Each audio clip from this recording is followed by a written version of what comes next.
Bienvenidos a una edición más de su noticiero de AVA Televisión. Mi nombre es Jaime Sevilla y estas son las noticias.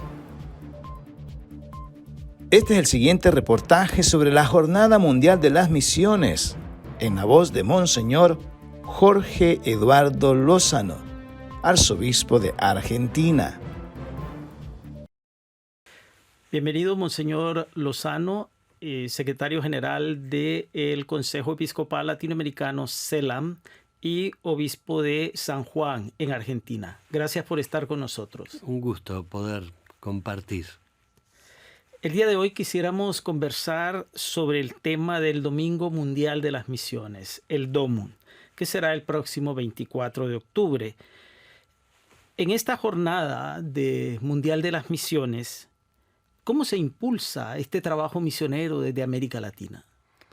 Hay, por un lado, equipos de trabajo a nivel de las conferencias episcopales que suscitan reflexiones, encuentros de oración, pero además asumiendo compromisos concretos. Después de la exhortación apostólica Querida Amazonia del Papa Francisco, en varias conferencias episcopales hay un acompañar con el envío de misioneros a la Amazonia. De hecho, hay varias experiencias también de compartir misioneros con otros lugares del mundo. Entonces hay un recoger de Aparecida, esta quinta conferencia general que fue en el año 2007, donde hubo un impulso a la misión en todo el continente, en una misión que tiene que ver con el anuncio del Evangelio, tanto en la propia tierra como en otros lugares del mundo. Hasta hace poco se promocionaba un trabajo misionero, digamos, del orden tradicional. Por este orden entiendo misioneros que iban a lugares difíciles, de difícil acceso, en condiciones de vida bastante dificultosas. ¿Seguimos con el mismo modelo? ¿Hay nuevos modelos de trabajo misionero en la iglesia hoy? Hay nuevos modelos que no dejan, por eso, de tener en cuenta el anterior. La misión clásica, por decirlo así, de ir casa por casa, visitando las familias, llevando un mensaje. Esto es algo que se mantiene para establecer vínculos de cercanías geográficas.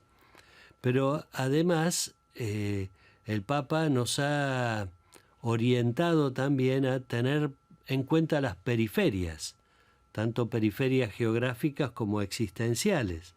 Entonces, desde este punto de vista, pensar en los lugares más alejados y también en aquellas situaciones existenciales que marcan muy profundamente el estado de las personas. Por ejemplo, la pobreza, las adicciones, los que están enfermos, quienes están en condición de encarcelados. Hay otros ámbitos entonces para la misión, no solo lo territorial, sino también ver cómo llegar a estos espacios de dolor con el consuelo de Dios y una palabra de esperanza. ¿Cómo los cristianos católicos de hoy se pueden implicar de una manera más decidida en la actividad misionera, en todas estas dimensiones que usted ha enumerado hace un instante?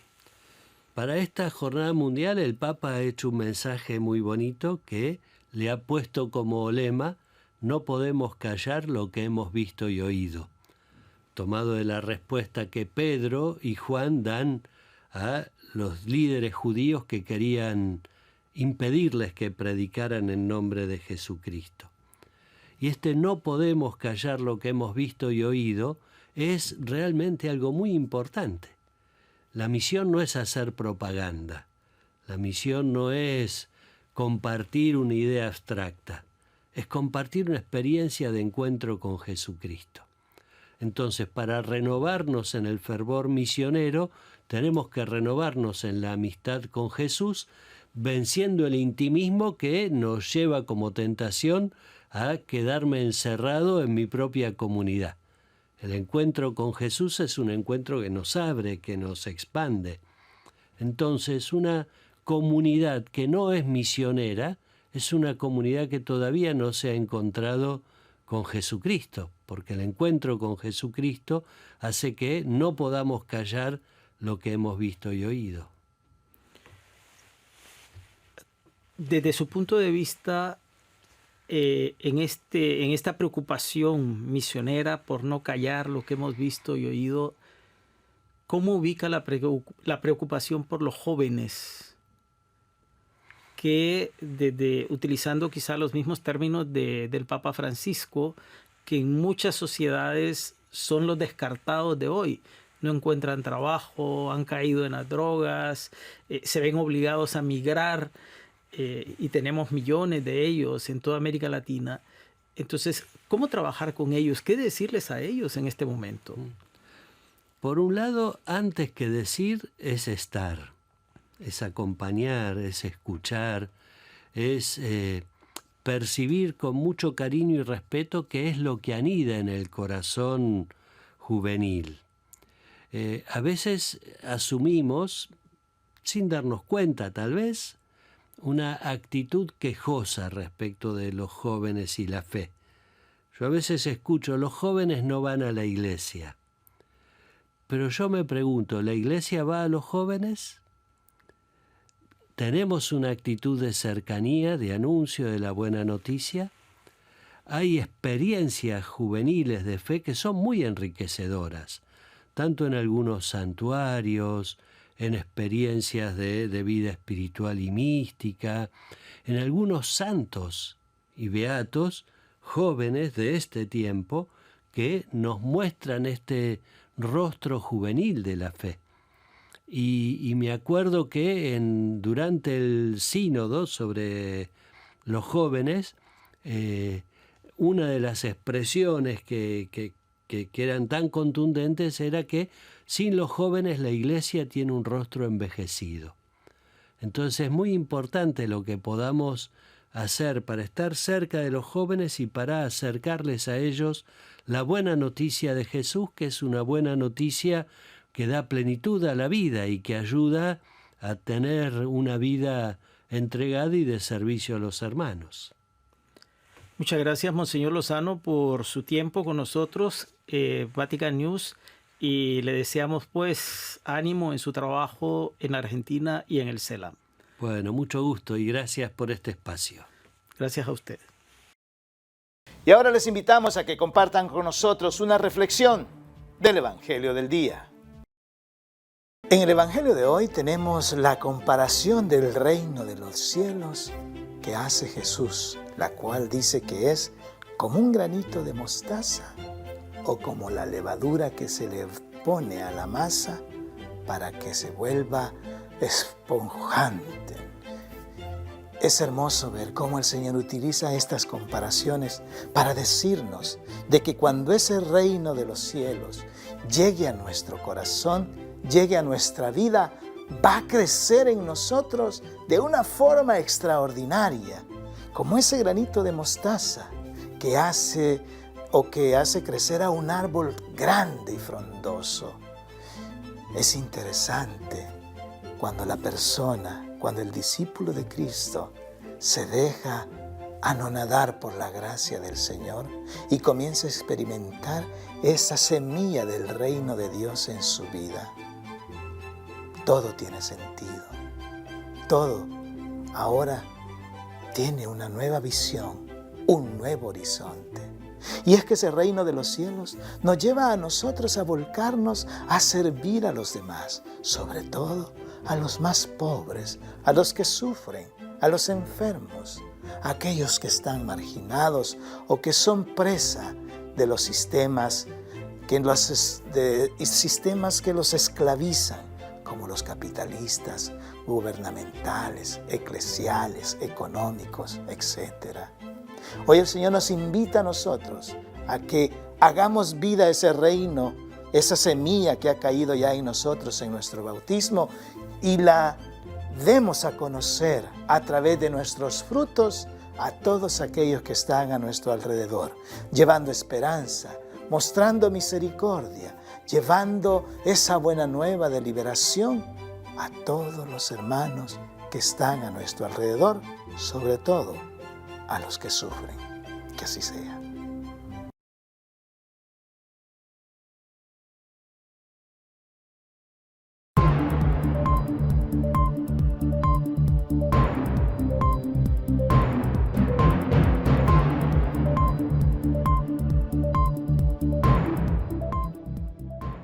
El Papa Francisco en su mensaje a los movimientos sociales le dijo que los gobiernos y políticos se conviertan en servidores de los pueblos.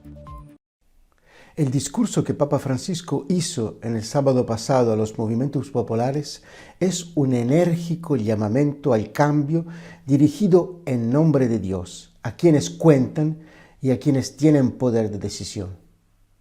A los grandes laboratorios que liberen las patentes de las vacunas.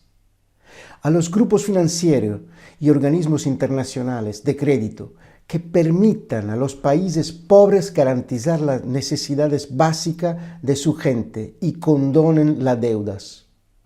A las grandes corporaciones extractivas que dejen de contaminar los ríos y los mares y dejen de intoxicar los pueblos y los alimentos.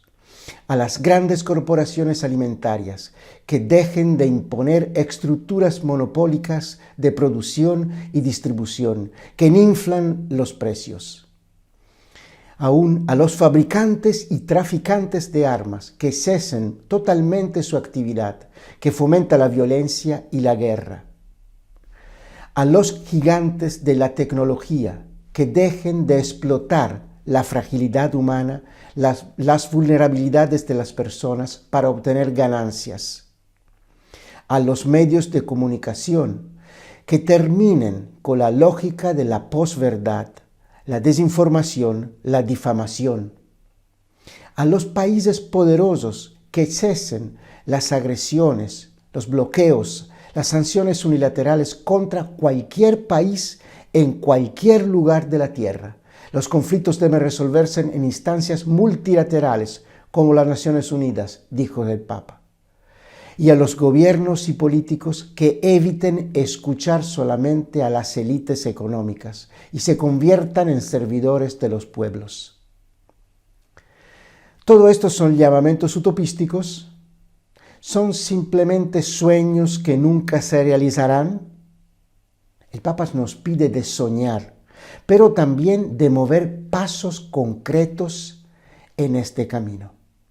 Entonces se necesitan con urgencias políticos, intelectuales, economistas, laicos que trabajan en el social, jóvenes, hombres y mujeres de todo el mundo que tomen en serio este llamamiento y trabajen concretamente para dar un paso hacia el sueño de Francisco. Es interesante la nueva película sobre el purgatorio, el cual explora el misterio de la vida después de la muerte. The soul that crosses into the afterlife awaits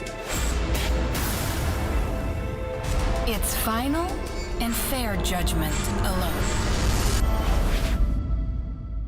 Purgatorio es la última película de Michal Konrad. Este docudrama cuenta experiencias de místicos como Fula Orak, Faustina Kowalska y el Padre Pío, pero también de las investigaciones de teólogos y científicos sobre lo que ocurre después de la muerte. Tratamos de mantenerlo muy cercano a lo que la Iglesia Católica enseña. Evidentemente hay controversia cuando hablamos de las experiencias místicas y todo lo demás. Hay diferentes interpretaciones de cómo puede ser el purgatorio. La mayoría de los místicos que hablan del purgatorio dicen que el Señor nos juzgará sobre el amor. ¿Hemos amado? Evidentemente preguntará si hemos seguido sus mandamientos, pero también si hemos amado, si hemos cumplido la misión que Dios nos ha dado. Óscar Delgado explica que la película es para quienes quieran saber qué sucede al alma cuando fallece la persona, un tema delicado ante la pandemia que ha intensificado nuestra percepción de la muerte.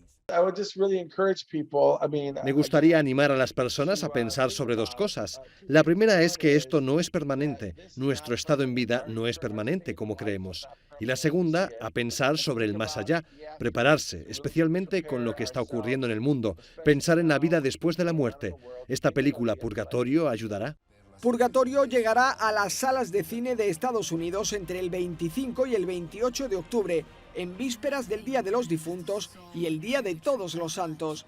Es un vistazo a la eternidad para dar a los espectadores una preocupación un poco más a largo plazo que la vida terrenal. Ahora nos vamos a Sudamérica, donde nos reciben nuestros hermanos de JN19 Televisión, quienes nos han preparado un reportaje especial sobre lo que acontece en el Perú. ¿Cómo están, amigos? Mi nombre es Yamili Espinosa, reportando desde el Perú para la cadena hermana ABA Televisión y JN19. Comenzamos con este informativo comentándoles que Pronavec nos recuerda que este 29 de octubre se vence el plazo de postulación al concurso de beca 18. El Programa Nacional de Becas y Crédito Educativo del Ministerio de Educación recordó que este viernes 29 de octubre vence el plazo de postulación al concurso Beca 18, convocatoria 2022, dirigido a talentos de último grado de secundaria y egresados del colegio que desean estudiar becados una carrera en las mejores universidades, institutos o escuelas de educación superior del país.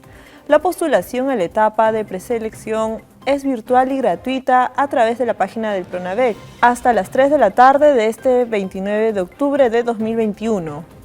Podrán postular al concurso los escolares de último grado de la secundaria o egresados del colegio público o privado con alto rendimiento académico en los 2 últimos años concluidos de la secundaria.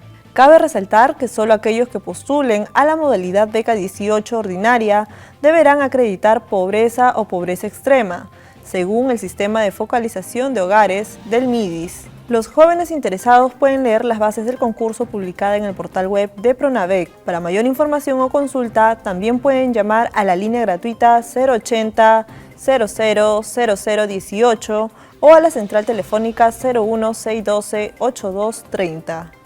Continuando con la información, ahora nos vamos a la región de Puno. Incendio forestal destruye 20 viviendas y arrasa con cobertura natural.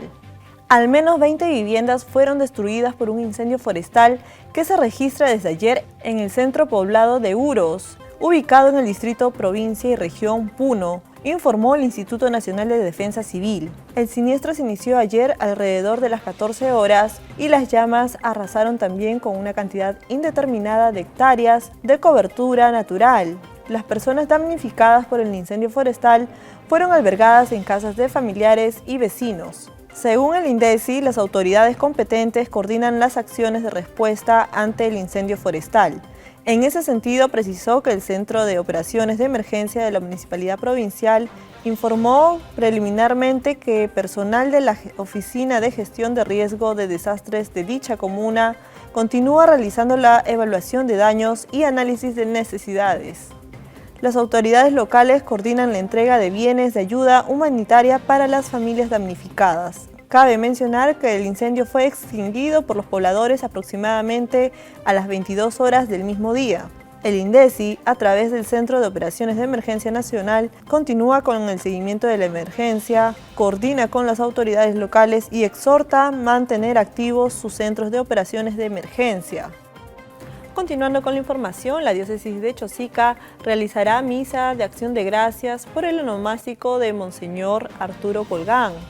Con mucha alegría, la diócesis de Chosica nos invita a participar de la misa de acción de gracias por los 75 años de vida de Monseñor Arturo Colgán, obispo auxiliar de Chosica. La misa, que será transmitida en vivo el lunes 8 de noviembre a las 11 de la mañana vía Facebook de la diócesis de Chosica. Monseñor Arturo Colgán nació el 8 de noviembre de 1946 en Boston, USA. Es el segundo y único hijo varón de 5 hermanos. Fue ordenado sacerdote el 27 de octubre de 1973. Trabajó sus primeros 8 años de sacerdote en la diócesis de Chimbote, donde sirvió como párroco de la parroquia de la Santa Cruz, como vicario general de Monseñor Luis Bambarén. En 1982 fue párroco de la parroquia del Señor de la Esperanza de Canto Grande. Durante este tiempo fundó la Escuela de Agentes Pastorales, escuela que hasta la fecha sigue preparando a muchos laicos y laicas del sector. Durante esa época, también sirvió como superior de distrito de la Congregación de Santa Cruz y asesor teológico de la Comisión Episcopal de Acción Social, de la Conferencia Episcopal Peruana. En 1997, cuando se creó la nueva diócesis de Chosica, en Lima Este, Monseñor Norberto Stroman, primer obispo de la diócesis, lo nombró primer vicario general. El 13 de octubre de 2015, el Papa Francisco lo nombró obispo titular de la diócesis de Ampora y obispo auxiliar de la diócesis de Chosica, y es ordenado obispo el 12 de diciembre de 2015.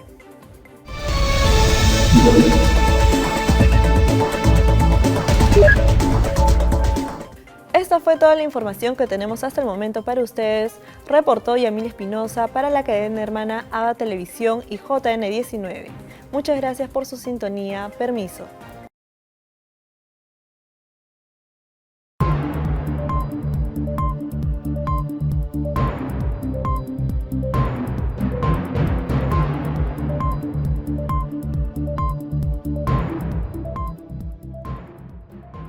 A continuación presentaremos una serie de episodios acerca de enjambre flotante.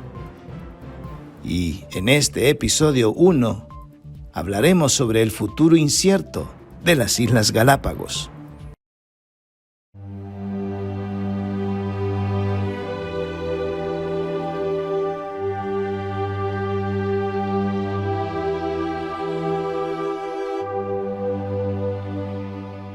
Y ellos van pescando todo lo que caiga.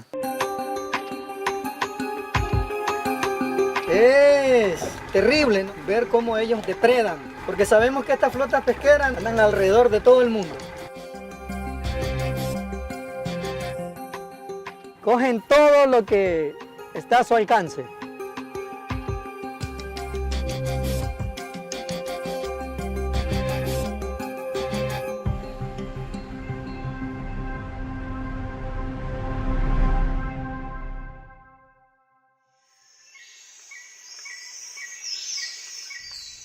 Walter Borbor vive en el archipiélago de Galápagos en Ecuador. Es cuarta generación de pescadores en su familia, pero teme que esta sea la última.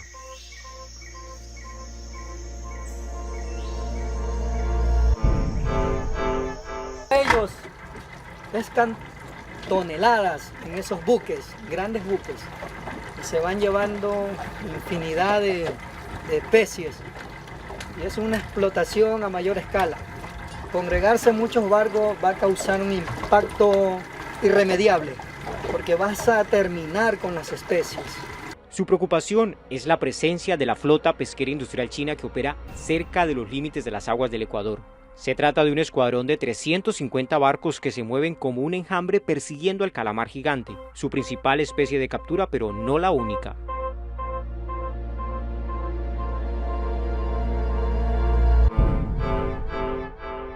Imagínate, 300 barcos en una sola zona, es un impacto terrible hacia la especie y pues el calamar es un depredador fundamental de muchas otras especies, pero también cuando es pequeño es alimento, sobre todo del tiburón martillo que está en peligro de extinción, es una importante fuente de alimento para el tiburón martillo. No conocemos el real impacto que puede pasar en la cadena trófica. La flota china se ubica estratégicamente a las afueras de la zona económica exclusiva del Ecuador, por donde circulan las especies migratorias que entran y salen de la Reserva Marina de Galápagos, un santuario de 3.500 especies declarado Patrimonio Natural de la Humanidad por la UNESCO. Es uno de los lugares mejor preservados del planeta al que se dirigen, por ejemplo, los tiburones para tener sus crías. Mientras permanezcan en el área de reserva de 133.000 kilómetros cuadrados están a salvo, pero una vez se salen de ese rango quedan en riesgo de ser capturados. Una actividad en la que también se ha visto involucrada la flota china. Cuando cayó el barco chino fue algo que nos llamó la atención a la comunidad de Galápagos, porque ciertamente nosotros cuidamos y protegemos estas especies y todo lo que alrededor hay. Porque nosotros las faenas que realizamos y los pescados que extraemos es una pesca selectiva. En cambio ellos abusan de eso, o de los tratados que hay, no los respetan. Es mentira lo que declaran.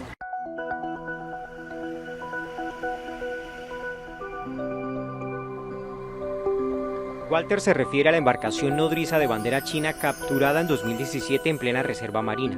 El barco iba cargado con 7.000 tiburones. Después de 4 años de investigación se lograron identificar a qué especies pertenecían los tiburones y 9 de las 12 que contenía el barco están amenazadas o en riesgo de extinción.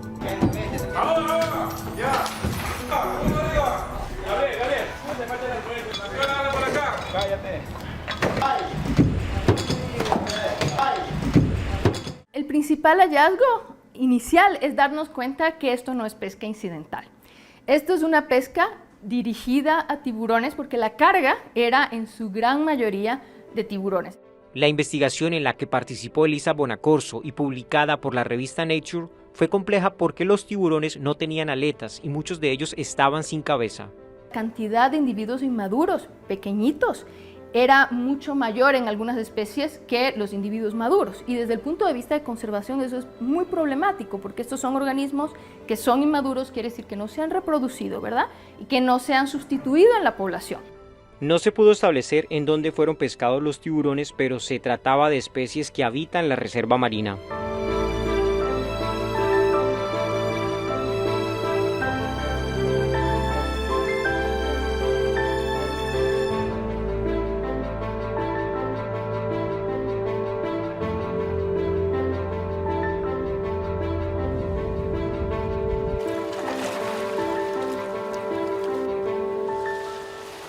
Jennifer Suárez también participó de la investigación y es la encargada de monitorear los sistemas marinos del archipiélago. Una de sus misiones es buscar los corredores por donde se mueven los tiburones adultos y los lugares en donde se desarrollan los recién nacidos. Su mayor preocupación es el desbalance que se puede dar en el ecosistema como consecuencia de la pesca indiscriminada de tiburones. La importancia de proteger las especies o las diferentes especies de tiburones que encontramos en Galápagos es súper clave. Al ser predadores topes, ellos están regulando los diferentes eslabones para que se mantenga este equilibrio y que todo el ecosistema pueda tener un funcionamiento estable y podamos nosotros como seres humanos recibir los beneficios del ecosistema marino. Al ser consultado por el resultado de la investigación de los 7.000 tiburones incautados, el embajador de China en Ecuador, Chen Guoyu, aseguró que la directriz del gobierno de China a sus barcos es evitar la captura de especies en peligro. El gobierno chino también prohíbe de manera estricta a todos los barcos pescar especies marinas protegidas y en peligro de extinción, y tiene una política de tolerancia cero ante las operaciones ilegales no declaradas de los barcos pesqueros. Nadie sabe con exactitud la cantidad de recursos marinos que extraen los barcos pesqueros chinos en la región. Se supone que la flota solo pesca calamar gigante, pero la incautación del barco de 2017 demostró algo diferente. Este barco, por ejemplo, tenía 6 congeladores y solo un congelador y medio estaba ocupado. Entonces ese barco iba a seguir llenándose de tiburones. La captura de tiburones y la pesca intensiva del calamar gigante por parte de la flota china es la principal preocupación de Walter. Teme que la sobrepesca de estas especies termine afectando la cadena alimenticia del océano y, por supuesto, la oferta de recursos pesqueros de la Reserva Marina de Galápagos. Porque en la parte continental ya no tienen que pescar los compañeros pescadores artesanales. Y han pasado 2 décadas en que ya no se puede pescar allá. Pero ciertamente aquí sí podemos pescar todavía. Pero no quisiera que pasen 2 décadas más para experimentar el mismo escenario de donde ya no haya que pescar.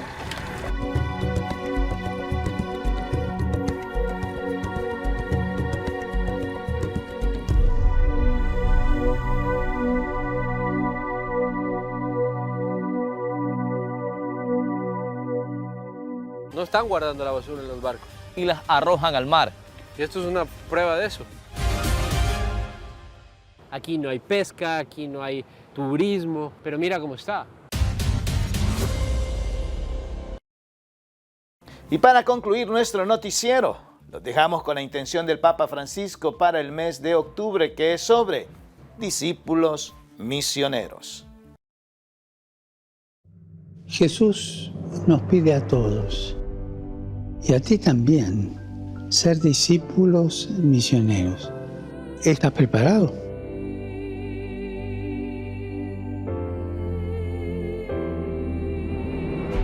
Basta con estar disponibles a su llamada y vivir unidos al Señor en las cosas más cotidianas. Trabajo, los encuentros, las ocupaciones de cada día, las casualidades de cada día, dejándonos guiar siempre por el Espíritu Santo. Si te mueve Cristo, si haces las cosas porque Cristo te guía, los demás se dan cuenta fácilmente. Y tu testimonio de vida provoca admiración. Y la admiración hace que otros se pregunten, ¿cómo es posible que esto sea así? ¿De dónde le viene a esta persona el amor con el que trata a todos, la amabilidad, el buen humor? Recordemos que la misión no es proselitismo, sino que la misión se basa en un encuentro entre personas, en el testimonio de hombres y mujeres que dicen, yo conozco a Jesús, me gustaría que tú también lo conocieras. Hermanos y hermanas, recemos para que cada bautizado participe en la evangelización y que cada bautizado esté disponible para la misión a través de su testimonio de vida y que este testimonio de vida tenga sabor a evangelio.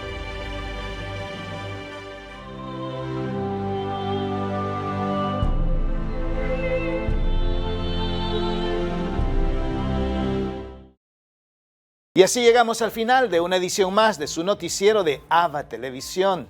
Gracias por estar con nosotros. Sintonícenos las 24 horas del día en el www.abatvn.com, en nuestras plataformas digitales de Roku TV y Amazon Fire, en nuestras cadenas hermanas y, como siempre, en nuestras redes sociales. Ahí nos vemos. Que Dios los bendiga.